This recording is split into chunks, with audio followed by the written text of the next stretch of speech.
우리 창세기 1장부터 살펴볼 텐데요. 창세기는 크게 두 부분으로 나눠줄 수 있습니다. 1장부터 11장까지는 전 세계 인류의 원 역사가 들어있습니다. 그리고 12장부터는 하나님의 구원의 원 역사가 들어있습니다. 그래서 모든 인류는, 하나님의 형상을 가진 인류는 이 창세기가 역사의 시작이 되어야 됩니다. 모든 인류, 그건 원 역사가 여기에 들어있고, 그 원 역사의 결과가 아름답지 못합니다.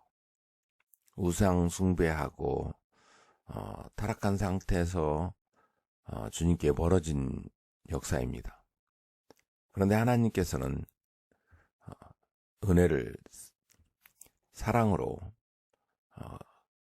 그 타락한 채 하나님을 배신하고 흩어진 하나님의 형상을 가진 인류를 구원하기 위해서 구원 계획을 세우시는데, 그것이 아브라함부터 시작됩니다.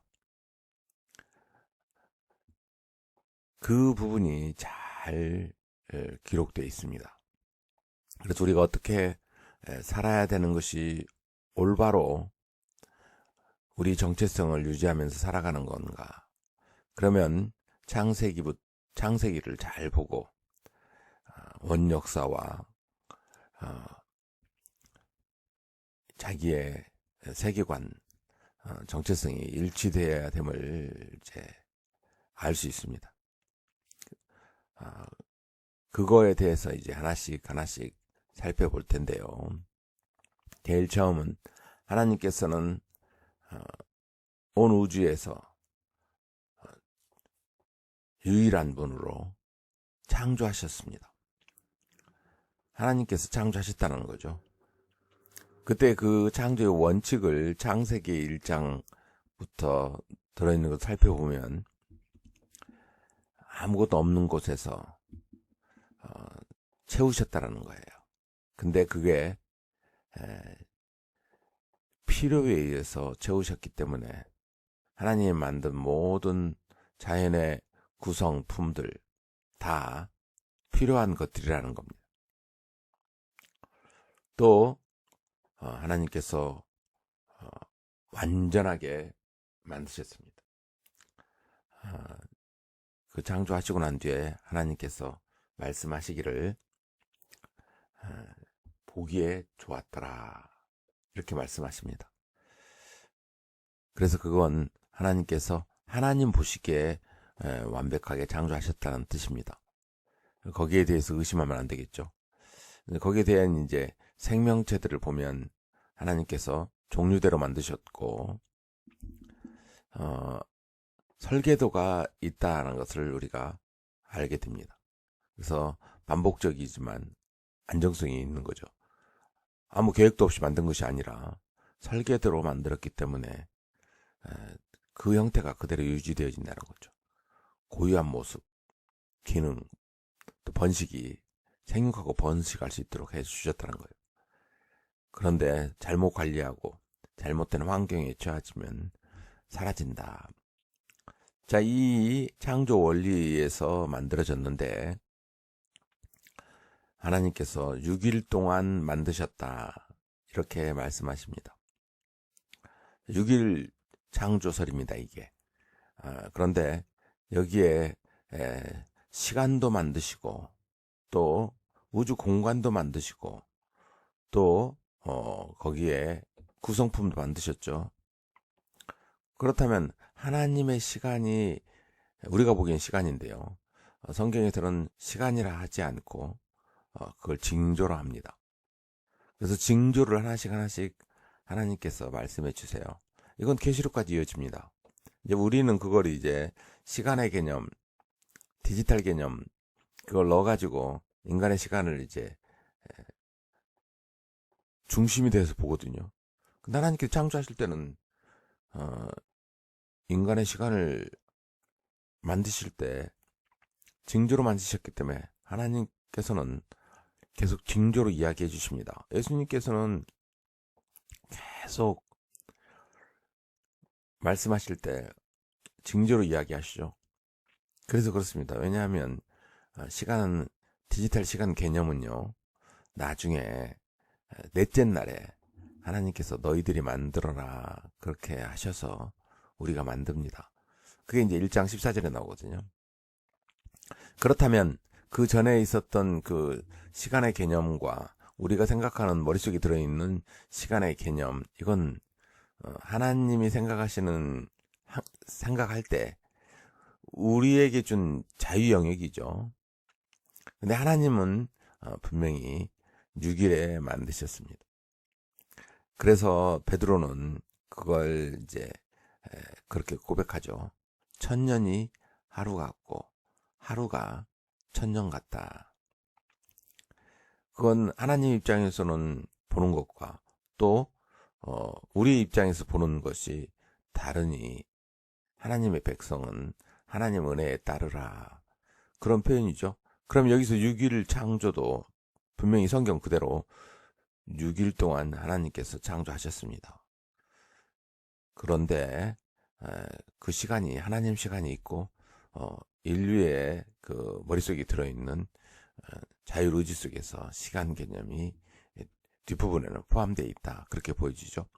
자, 그럼 여기에 이제 6일 창조의 그 내역을 하나씩 살펴보면 1장 1절 태초에 하나님이 천지를 창조하셨다.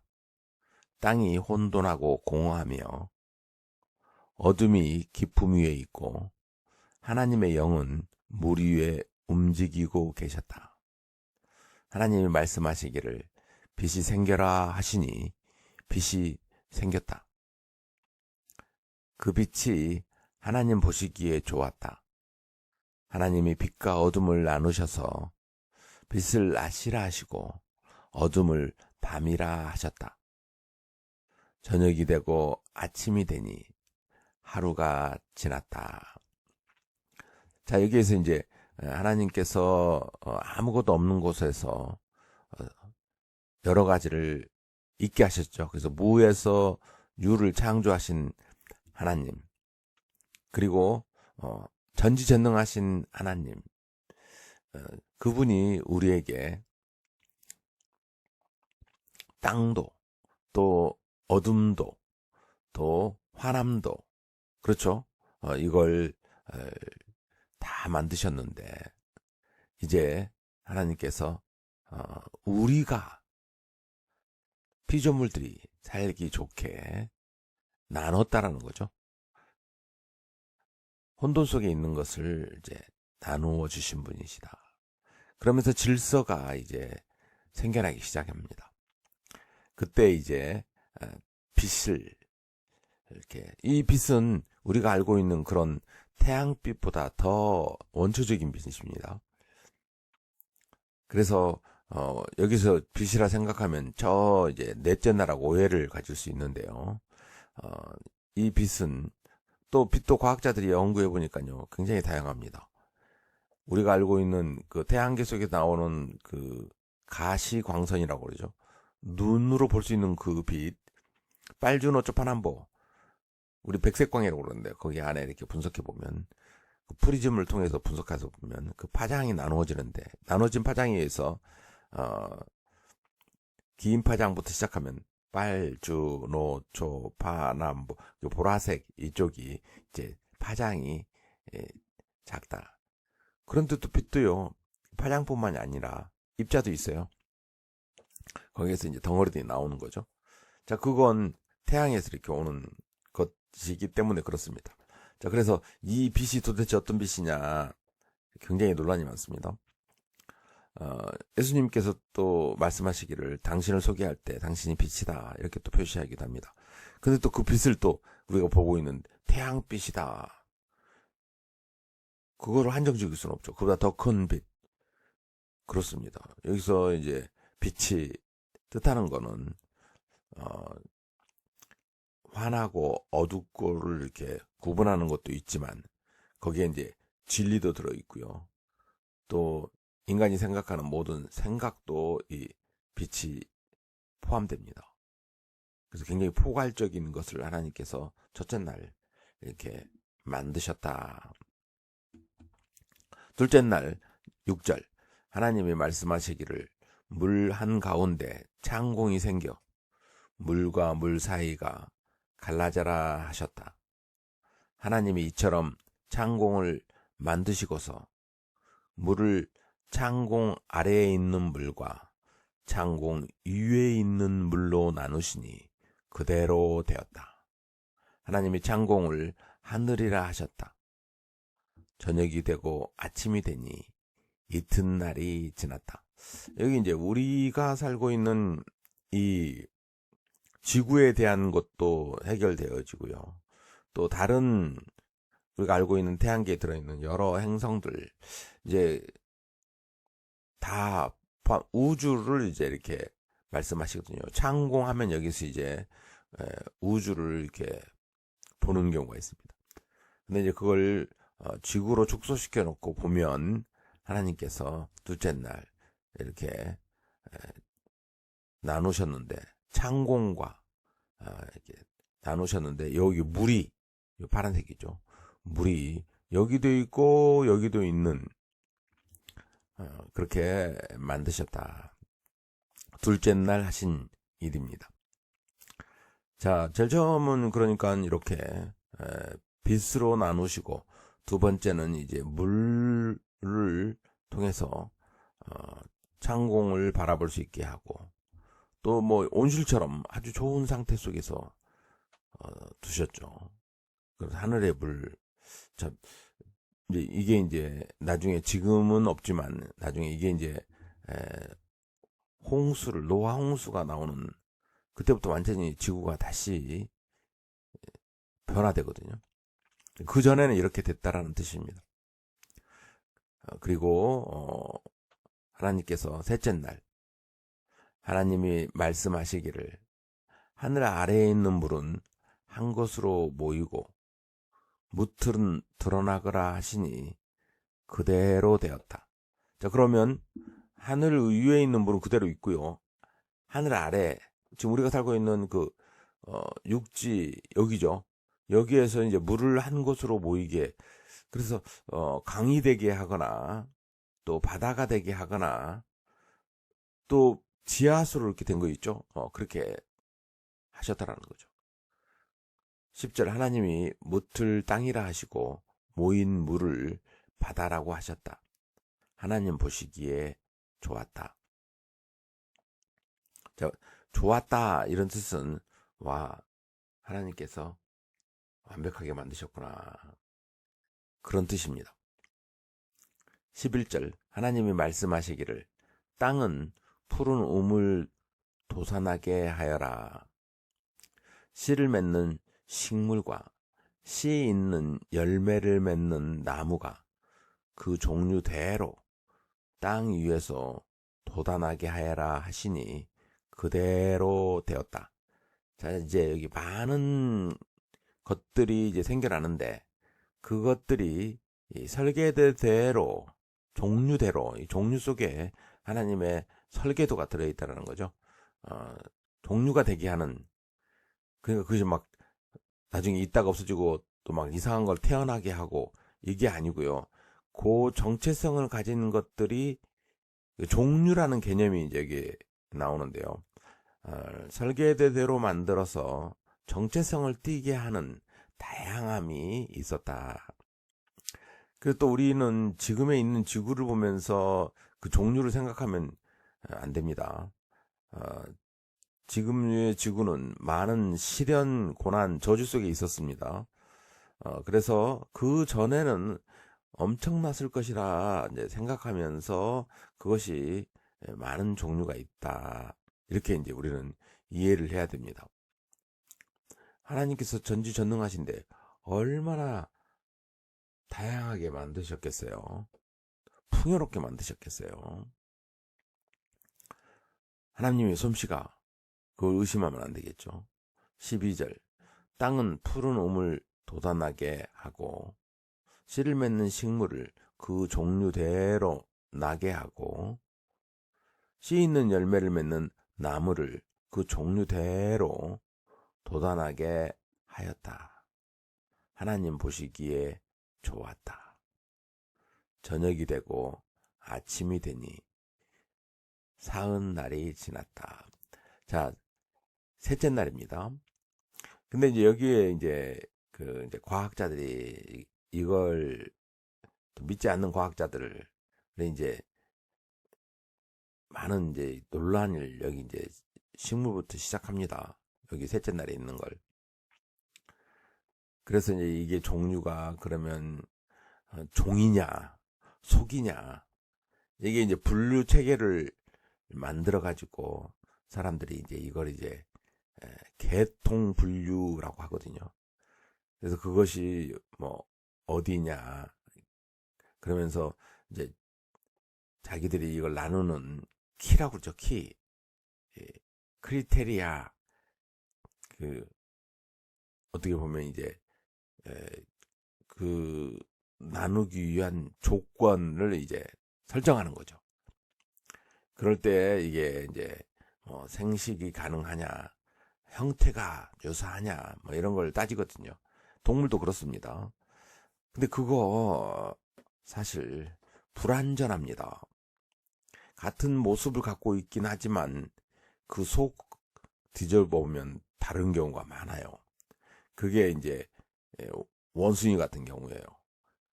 사람하고 형태가 좀 비슷하고 좀 걸어다니는 듯하게 이제 모습도 형태도 비슷하니 같다? 아니요. 내면에 들어가면 완전히 다릅니다. 이런 것들이 많아요. 그래서 겉으로 보면 안 되고요. 또 그것을 보고 하나님께서 못하게 제도적인 장치를 많이 만들어 놨습니다. 의심할까봐 하나님께서 그렇게 해놓은 것이 일 수도 있고, 아니면 정말 여러 설계도를 만드실 때 그렇게 만드시는 건지 다양합니다. 그런데 그것을 이제 복잡하고 하나님의 솜씨를 믿지 않는 사람들은 굉장히 단순화해서 복잡하게 하고, 또 여러 자기들의 조건에 맞춰서 마음대로 막 종류가 어떤 종류다 이야기하는데, 그것도 의심을 통해서 만든 거기 때문에 그것도 불완전합니다. 하나님께서 만드셨다라는 것을 놓고 보면 기이하고 묘묘하고 아름다울 뿐입니다. 그렇게 봐야 됩니다. 자, 사흔날이 지나고 나흔날, 하나님이 말씀하시기를 하늘 창공에 빛나는 것들이 생겨서 낮과 밤을 가르고 계절과 날과 해를 나타내는 표가 되어라. 이거 지금 어떻게 보면 이걸 태양계로 볼 수 있겠죠. 그런데 또 그것도 확대하면요, 우주에는요, 우리가 알고 있는 은하, 또 은하 안에 들어있는 뭐 성단, 그게 다 별들이 모임이거든요. 거기 안에 이제 태양계가 아주 작게 들어있어요. 우리는 아직도 태양계에서 못 벗어나고 있지만요, 하나님의 그 창조하심, 지금도 계속 우주는 펼쳐지고 있습니다. 하나님께서 당신을 소개할 때 어떤 분인가, 전능하신 분이 소개할 때 이제 욥기라든가 그러고 보면 계속 우주는, 그 우주를 보면요, 하나님 그 능력을 알 수 있습니다. 의심하지 못할 정도로 엄청나다는 것을 알 수 있어요.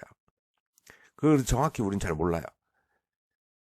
근데 그걸 안다고 해서 자꾸 속이려고 하고 하나님 못 믿게 만드는 세력들이 그걸 나타내는데요. 그래서 이걸 징조로 합니다. 낮과 밤의 징조, 계절과 날, 해, 이런 징조를 이제 알려주는 거죠. 그리고 15절, 또 하늘 창공에 있는 빛나는 것들은 땅을 환히 비추어로 하시니 그대로 되었다. 그렇죠. 지금 우리 그래서 빛나는 것들을 통해서 그 빛을 사용하죠. 하나님이 두 큰 빛을 만드시고 둘 가운데서 큰 빛으로는 낮을 다스리게 하시고 작은 빛으로는 밤을 다스리게 하셨다. 또 별들도 만드셨다. 이거 보면 큰 빛은 태양이요, 작은 빛은 이제 달이다 이렇게 이제 봅니다. 근데 또 과학자들은 이게 이제 달의 빛은 태양빛이 반사되는 자체 발광의 빛이 아니다. 뭐 이것도 그래서 우리가 말하는 작은 빛이 달이냐 이건 사실 그래서 하나님께 이걸 정확하게 이게 태양이야, 이게 해야, 이게 달이야 그렇게 말씀하지 않으세요. 여기서 이제 큰 빛을 두 큰 빛인데 이 두 큰 빛이 과연 우리가 보는 그 태양빛에 나오는 것이냐 또 아니면 다른 빛인가 이건 잘 모릅니다. 큰 빛, 그래서 우리 정말 모르는 게 너무 많아요.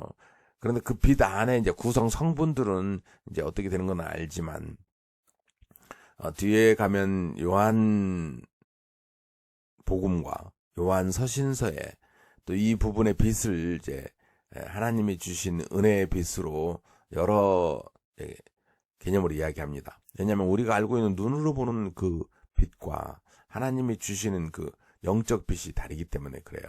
그래서 이제 여기서 두 큰 빛은 밤과 낮을 이제 상징적으로 본다면 바로 은혜의 빛이 따로 존재할 수 있지 않나 그렇게 보여주는 겁니다. 근데 이것도 또 하나님께서 하시는 여러 부분입니다. 필요에 따라서 하나님께서 무에서 유를 그리고 아름답게 완벽하게 그리고 꼭 필요한 것을 만드셨다. 우리에게 필요한 것들 중에 하나입니다. 17절 하나님이 빛나는 것들을 하늘 창궁에 두시고 땅을 비추게 하시고 낮과 밤을 다스리게 하시며 빛과 어둠을 가르게 하셨다. 하나님 보시기에 좋았다. 저녁이 되고 아침이 되니 나은 날이 지났다. 자, 그래서 나은 날에 이제 우리가 생각할 건 하나님께서는 그 징조를 통하여 인간의 시간들을 알게 하셨다. 그리고 난 다음에 우리는 하나님이 주신 자유의지대로 그 표를 이제 세분화시켜서 시간과 그렇죠 분과 초를 이렇게 나눴죠. 그래서 지금 우리가 알고 있는 그 디지털 시간을 갖게 된 겁니다. 그래서 디지털 시간을 통해서 하나님의 시간을 본다고 하면 상당히 어렵죠. 그래서 디지털 시간을 가지고 하나님의 계획을 설명한다. 그건 잘못된 생각입니다. 그래서 예수님께서 그렇게 이야기하시죠. 어떤 징조를 왔는지를 살펴봐라. 그 요한계시록에 가면 그 징조가 이제 인으로 이제 표시됩니다. 하나님의 그 계획이 그 7인 속에 들어있다. 그것이 이제 나타나고 또 복음서 부분을 보면 마지막 부분에 주로 미래에 나타날 징조가 어떤 것인가 잘 설명해 줍니다. 그래서 그 창세기 1장 14절에 들어있는 그 징조들을 잘 알아야 의심이 이제 사라집니다. 6일 창조술은 맞습니다. 그건 하나님께서 여러 번 이야기해 주세요. 출애굽기 때도 이야기해 주시고 특히 예언서에서 이야기해 주시고 이사야에서는 그걸 분명하게 하나님께서 하셨다라고 이야기해 주십니다. 20절 하나님이 말씀하시기를 물은 생물을 번성하게 하고 새들은 땅 위의 하늘 창공으로 날아다녀라 하셨다. 하나님이 커다란 바다 짐승들과 물에 번성하는 움직이는 모든 생물을 그 종류대로 창조하시고 날개 달린 모든 새를 그 종류대로 창조하셨다. 하나님 보시기에 좋았다. 하나님이 이것들에게 복을 베푸시면서 말씀하시기를 생육하고 번성하여 여러 바닷물에 충만하여라. 새들도 땅 위에서 번성하여라 하셨다. 저녁이 되고 아침이 되니 닷새 날이 지났다. 자, 여기서 이제 저녁이 되고 아침이 되니 닷새 날이 지났다. 자, 이것도 이제 우리에게 말씀하시는 거죠. 이것도 그래서 하나님의 시간을 생각하면서 이제 이 저녁이 되고 아침이 되는 것을 이제 봐야 됩니다. 그 긴 공간 속에서 또 긴 시간적인 속에서 어떤 일이 벌어졌는지 그건 하나님의 시간 안에서 그 문제를 해결해야 됩니다. 자, 다섯째 날을 그림으로 한번 보면 이렇죠. 자, 그러면 이건 분명하게 이렇게 대비돼서 나눌 수가 있어요. 하나님의 시간과 인간의 시간, 인간이 디지털화시키는 시간, 이것 속에서 볼 때 하나님께서는 나누어 주시고 거기 안에 채울 때 어떤 것이 채워졌는가 이걸 잘 보면 알 수 있습니다.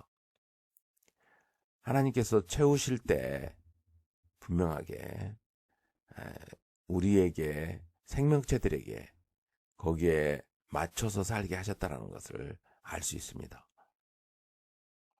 그래서 무에서 유를 창조하실 때 하나님께서는 창조하는 그것도 무작위적으로 한 게 아니라 질서에 맞춰서 우리의 필요를 채워주셨다.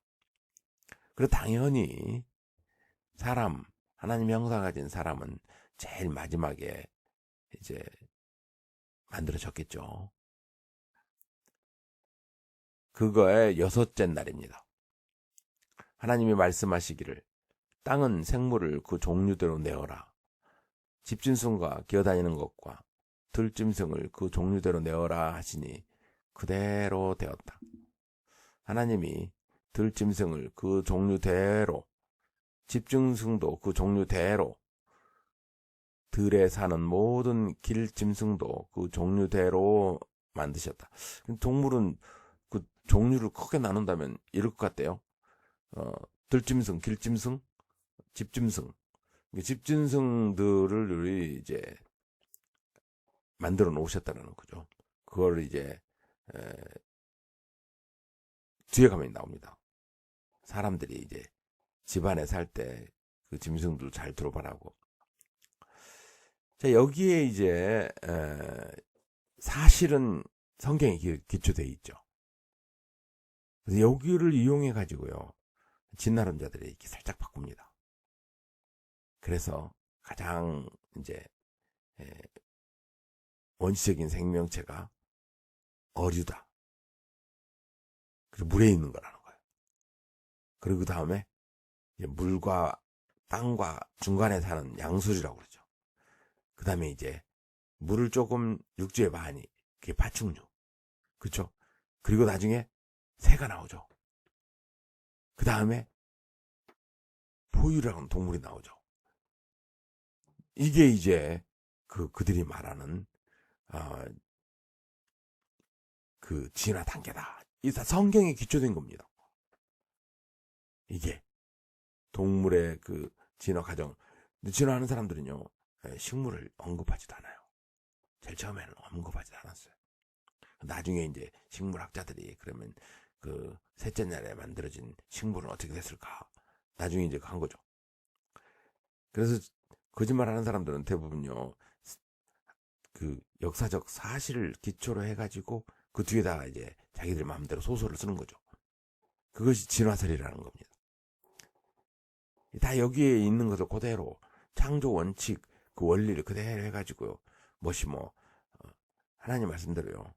하늘 아래 새로운 건 없어요. 그 뜻은 하나님께서 이미 만들어 놓으셨는데 그거 가지고 그냥 하나님 감사합니다 하면 되지. 교묘하게 속여가지고 자기 목적을 취하려는 것들이 많다라는 거예요.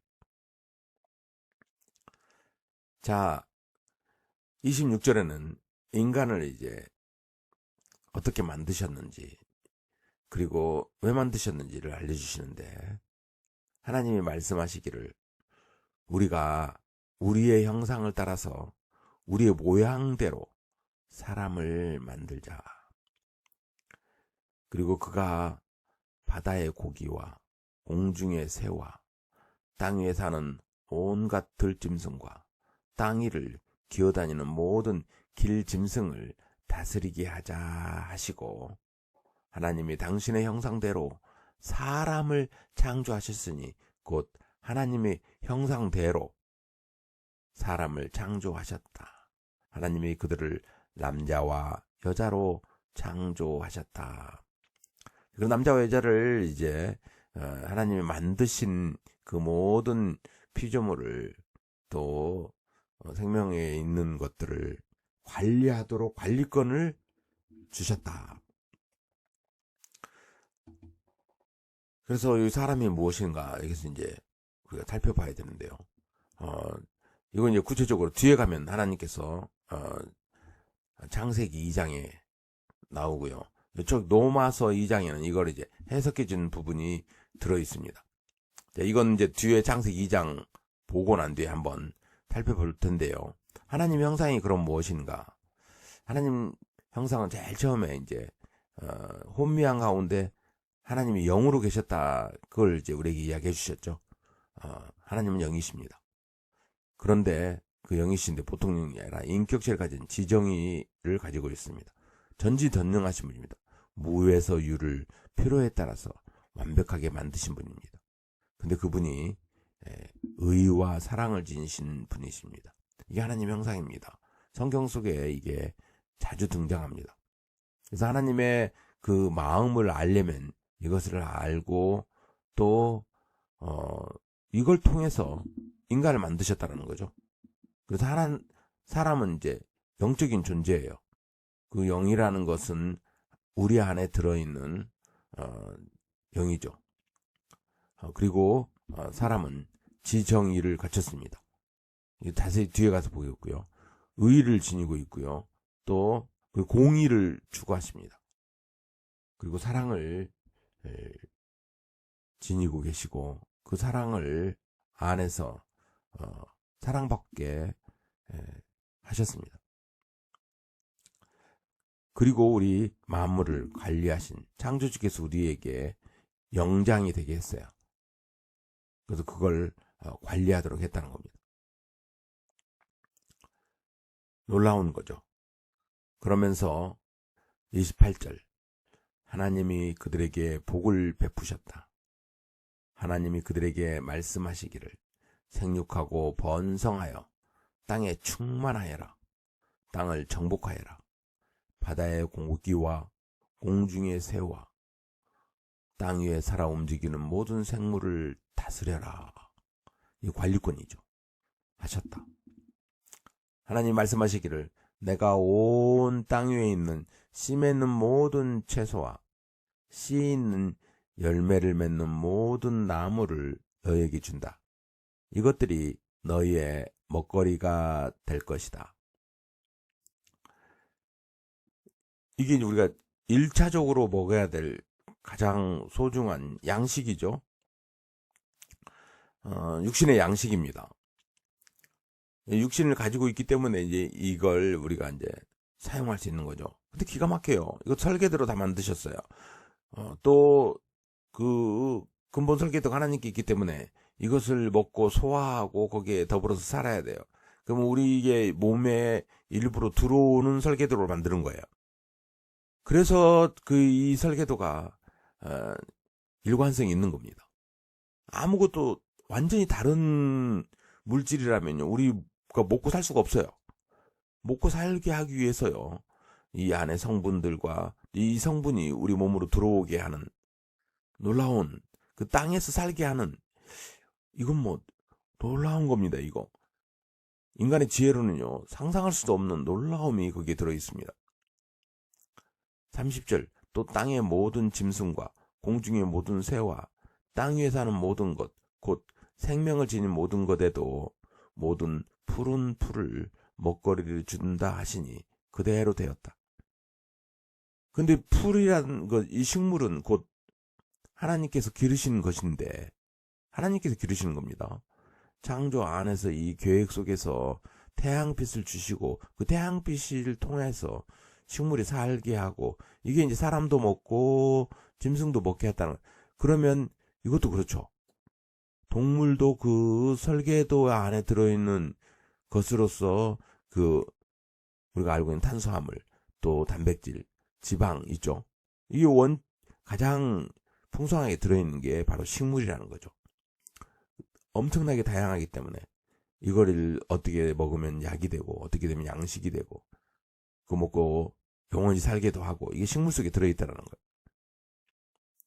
그럼 어때요? 동물의 것과 사람의 것이 거의 유사한 게 많죠. 왜냐하면 식물을 먹고 살아야 되고 또 사람도 식물을 먹고 살아야 되잖아요. 그럼 소화하고 그 안에서 어떻게 그렇죠. 독 없이 또 어떻게 저해작용 없이 살아야 되잖아요. 이게 나중에 노아 홍수 이후에 이제 동물이 이 사람의 먹거리로 들어오는지 어떤 것이 가장 좋은지 이제 그건 또 내위기에 들어 있어요. 다 일관성이 있게 지금 만들어진 겁니다. 31절 하나님이 손수 만드신 모든 것을 보시니 보시기에 참 좋았다. 저녁이 되고 아침이 되니 엿새 날이 지났다. 자, 엿새 날까지 1장은 기록되어 있습니다. 그런데요, 7장, 2장에 가면 이제 이걸 하나님께서 돌아보시면서 이제 안식하시면서 이제 정리합니다. 사람의 구성성분, 또 사람이 어떻게 해야 될지, 관리권을 가지고 어떻게 해야 될지 이게 이제 2장이 들어있습니다. 그래서 많은 신학자들은 1장을 기록하고 2장은 또 따로 있는데 두 개를 합쳤다 이렇게 하는데요. 그렇지는 않습니다.